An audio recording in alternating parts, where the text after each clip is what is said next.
Welcome to Newsmax TV. I'm Ashley Martella. Joining us by phone is the Republican candidate for the U.S. House of Representatives from Colorado's 7th Congressional District, Ryan Frazier.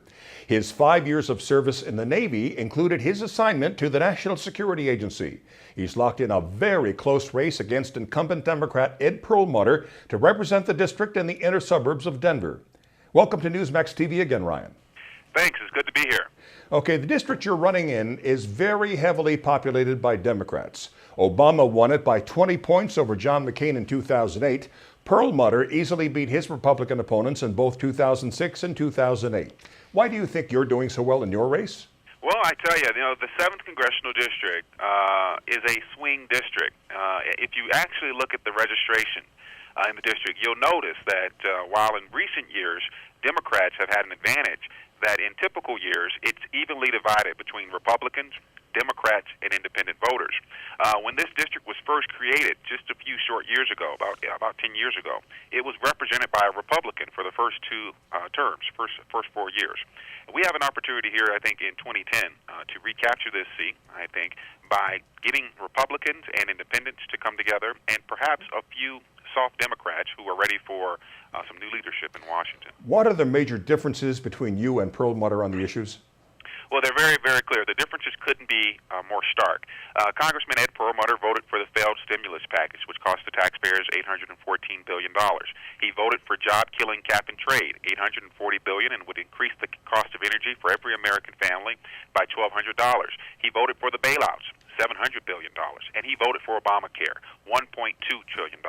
I would have voted against all of those things. I believe in free markets, individual responsibility, and that the best way and the best thing we can do to grow our economy and create jobs right here in America is to reduce the tax burden on our families and our small businesses, and to incentivize investment by giving businesses the confidence they need to take the calculated risk that's required in order to create jobs in America. Colorado went for Barack Obama in the 2008 presidential election. Do you see any evidence that the tide is turning now? We see, I think, significant evidence that this state and the 7th Congressional District has swung away from Democrats in general and President Obama and Ed Perlmutter specifically. We are seeing data that increasingly shows that the satisfaction, in other words, the approval and disapprovals of President Obama and Ed Perlmutter are to a point that they haven't been in some time now. In fact, most recent polling shows that in this district, Ed Perlmutter is now upside down in terms of his approval to disapproval ratings. And as far as President Obama, he has seen significant decline in approval ratings here in Colorado. And I think it's been largely because of the policies. What I would submit are failed policies that have come out of this administration, which have not met the promises that were made. We were told when they passed the failed stimulus package that they would keep unemployment from exceeding 8%. We all know that unemployment is at 9.6% and has been at or above 9.5% for 14 months, the longest period since the Great Depression. And so I think it's because of their failed policies that the people have really soured on the current leadership, and they're very open to new voices that would put forth what I call common sense solutions as to how to get Americans back to work to get our federal government to live within its means, and to have a Congress that's accountable to the people they represent. How about that very close U.S. Senate race between Tea Party favorite Republican Ken Buck and Democrat Michael Bennet, who was appointed to the seat when Ken Salazar became Interior Secretary? Does it look like Buck will be able to pull it out? I think that at this moment, Buck still has a slight advantage. He's working hard, I know that, and the appointed Senator Michael Bennet has never been elected. And quite frankly, if it wasn't for all the outside money coming in to help him, I don't think he would be quite as strong as he's been showing in recent polls. That said, I think Ken Buck, like myself, we have to continue to work hard every day to get to every voter to make our case as to why we would represent them better. And if he's able to do so, I think he'll be in a good shape come November 2nd. I'm certainly hoping in our race, with the work we have on the ground, to get to voters, to get them to the polls, in Republicans, independents, and yes, some Democrats. I think we can get it done as well. During a recent appearance on the Reverend Al Sharpton's radio show, President Obama said he's not on the ballot, but his agenda is. Now, in your opinion, is this election a referendum on Obama and the majority Democrats in Congress? It is, absolutely. It's a fundamental question that people have to ask themselves. over the past 2 years, are they happy with the direction of the country? Are they more confident in their future and that of their children or not?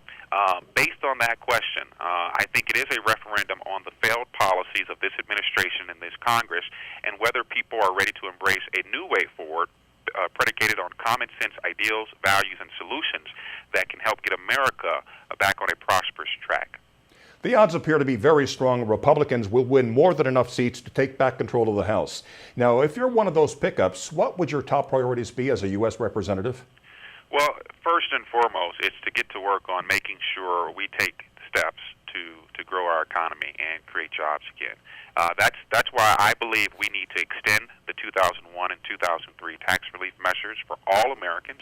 I think we need to bring the corporate income tax rate down from 35% to be more in line with the capital gains and dividend tax rates, which are currently set at 15%.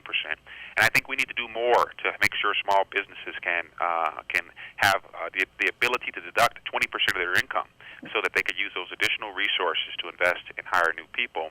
And last but not least, I think we have to take steps to get the government out of the way to free up credit so that more businesses are able to access the credit they need for investment and to hire workers. John Boehner, who could be in line to be the new House Speaker, said a while back his top priority would be to repeal Obamacare. Now, even though that's impossible while Obama's still president, should the House move to do that anyway? I think the House has to take actions to scale back this health care legislation. The practicality of it all says that so long as President Obama is president, outright repeal is not likely. However, I think the House does control the purse strings and can take steps to defund the IRS agents that are in this bill, 16,000 IRS agents that I don't think we should fund. I think we can repeal provisions like the 1099 provision that's going to kill small businesses with over-regulation and red tape. And I think there are other areas that we need to look at how we scale back. But we can't stop there. I think there are some things we need to do to reform the reform to help make sure we do bring down the cost of health care for more Americans, like tort and malpractice reform, allowing people to purchase health insurance across state lines, equalizing the tax treatment between those who purchase health insurance on their own versus those who purchase health insurance through a larger employer, and small business health associations where small business men and women can come together to pool their resources, spread risk, in order to provide their employees affordable, quality health care. Colorado Republican congressional candidate Ryan Frazier, thanks so much, sir, and good luck November 2nd. Thank you very much. I just encourage folks, go to FrazierForColorado.com to learn more. Thank you.